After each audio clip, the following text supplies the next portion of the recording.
Been on our screens 7 decades, would you believe? And now Sheila Hancock is sharing stories from her life and her career.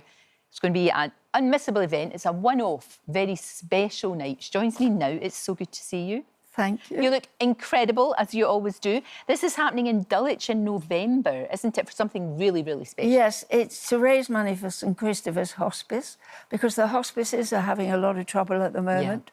And it's so important at the time when we're worried about dying. There's a lot of talk about it. There is. And the hospices just keep you alive, happily. Do you know, you're right. You're absolutely right. I always thought, until I actually, you know, a relative was in there and I went to visit it, I always thought, Sheila, that these were quite frightening places, quite doom, gloom. They are so full of life and joy.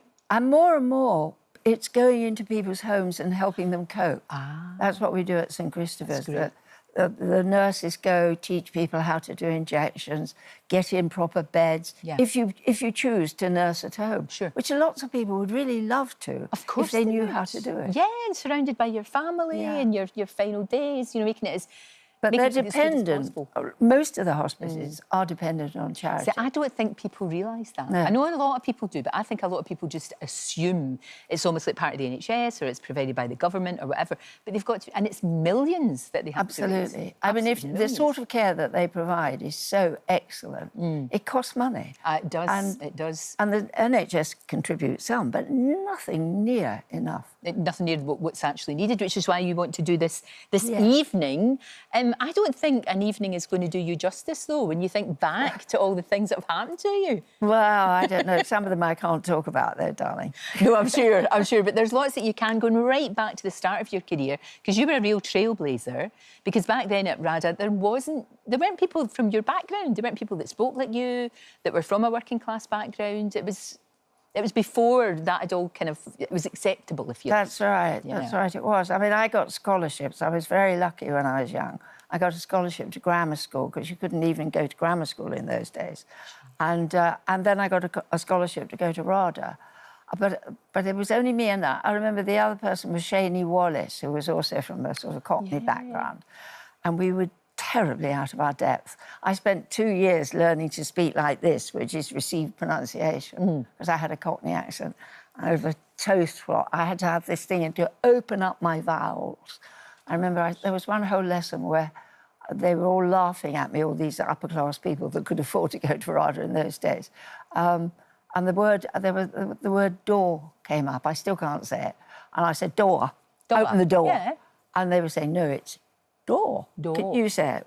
Door. No, see, I would say door, like that. That's right. Well, you're saying it wrong as well. You'd have had to do listen, I would have been in big, giant trouble if I was doing that. But they also said you had to get plastic surgery. You said you had to get your nose done. Yes, no, that was ridiculous. That was later when I was trying to sell myself to top agents. Right. And I did a show where I played a model, a Bromley rep.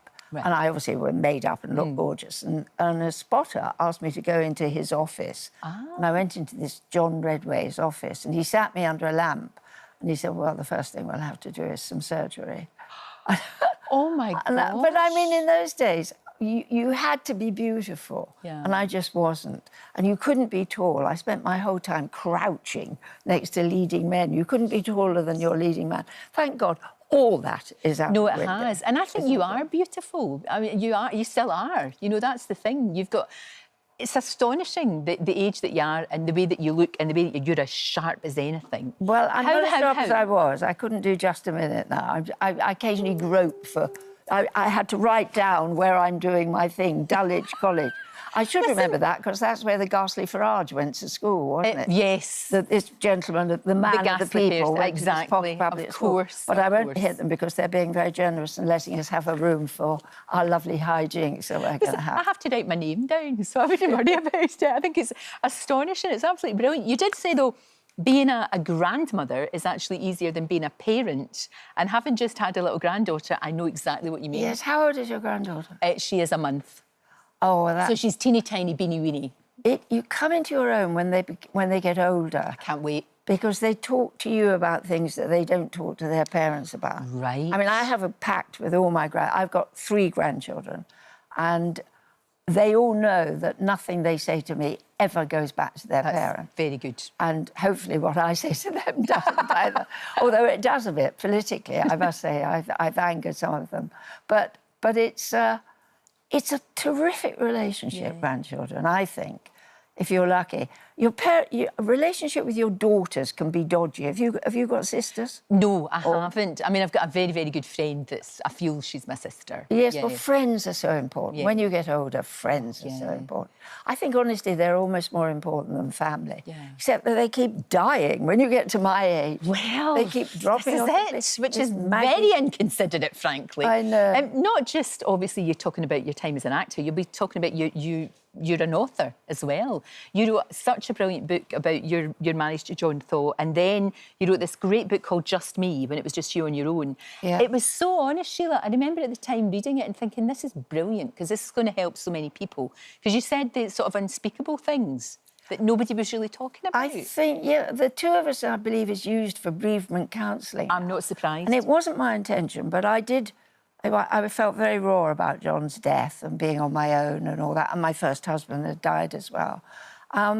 And I just put it all down. I didn't try to cull the sentences. I wrote it as a diary. And I didn't try to make it literary and nice. And I think that gripped people, because people, when somebody dies, you have bad thoughts. Yeah. Sometimes you feel relief. If you've been caring for a very long time and somebody dies, you think, thank God, I'm free. Yeah, and then you feel guilty for feeling that. Also, you feel you mustn't laugh.